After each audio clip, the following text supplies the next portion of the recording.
गुरु मानुष कर जानते ते नर कहिए अंध, ओए दुखी संसार में फिर आगे काल के फंदे।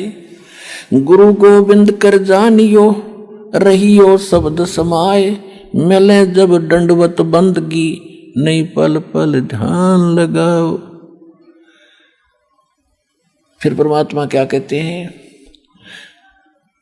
कबीर हरि जय रूठ जा, गुरु की शरण में जावे, कहें कबीर गुरु रूठ गए तो हर ना होत सहाय।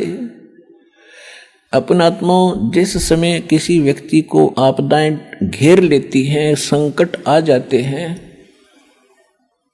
तो वो क्या कहा करे, अपने आप ही कहता है कि मेरा राम रूठ गया, मेरा भगवान रुष्ट हो गया, मेरा राम रूठ गया, इसलिए मुझे ये कष्ट हो गया, मेरा बेटा मर गया, ऐसे वो फलानी चीज होगी, मेरी भैंस मर गई, हमें कष्ट आ गए, मेरा राम रूठ गया।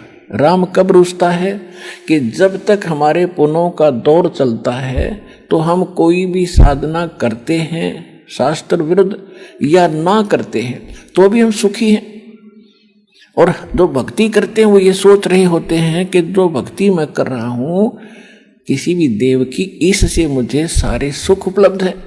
ये हमारी भूल थी, बालकपन था। अब पता चलेगा जिन भगवानों को तो आप समझते थे कि ऐसा कर देंगे, वो कर ही नहीं सकते। एक पटवारी ने आप समझो प्रधानमंत्री वाला काम कर देगा, इससे मुझे हुआ था, तो उसकी भूल थी। तो फिर क्या बताते हैं कि जैसे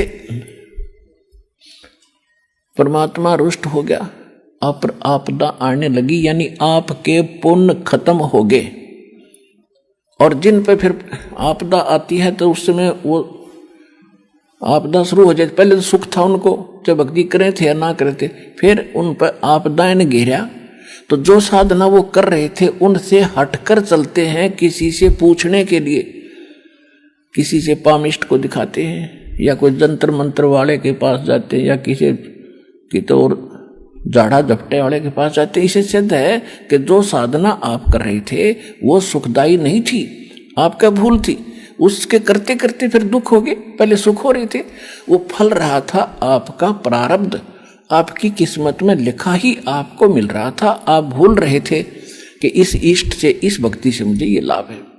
चलो फिर आपके ऊपर आपदाएं आ गई, आपके पुण्य खत्म हो गए। अब सुख कैसे हो कि पुण्य फिर मिले, फिर पुण्य हो। तो परमात्मा कहते हैं कबीर हरि जय रूठ जा, गुरु की शरण में जावे, कहें कबीर गुरु रूठ गए हर ना होत सहाय। गुरु गोविंद दोनों खड़े काके लागू पाए, बलिहारी गुरु अपना जिन गोविंद दियो मिलाए। अब देखना, इस एग्जाम्पल को सुनना। अब जैसे आप कहीं खेत में या मजदूरी पर गए हो, हैंडपंप से आपने पानी का घड़ा भर लिया और दूर चले गए आधा 1 किलोमीटर, वहां खेत में अपना काम कर रहे हो, और जब तक आपके घड़े में पानी है, जल है, तो आपको नो प्रॉब्लम। और जब उसकी तली दिखने लगी, 2 गिलास पानी रह गए और आधा दिन शेष बचा है, तो आपको आपत्ति आई, प्यास लग गई और वो खत्म हो गया उसमें जल, तो आपत्ति आ गई आपके ऊपर के, जल खत्म हो गया, प्यास सता रही है। तो उसका तरीका क्या है, हैंडपंप पर फिर जाइए और उससे फिर ठोक लाइए, पहले फिर वो सुविधा होगी। तो कहते हैं कबीर हरि के रूठते गुरु की शरण में जावे। अब जैसे राम रूठ गया, यानी पुण्य खत्म हो गए, तो फिर कहते हैं हैंडपंप की शरण में जावे। और जब हैंडपंप खराब हो गया, यानी आपने गुरुजी के साथ, आपने जो गुरुजी से ही बात बिगाड़ ली, गुरुजी को रुसा दिया। गुरुजी कब रूठेगा, जब आप मर्यादा नहीं रखोगे। मर्यादा नहीं रखोगे तो गुरुजी रूठ गए, क्योंकि ये सारा खेल मर्यादा के ऊपर चलेगा।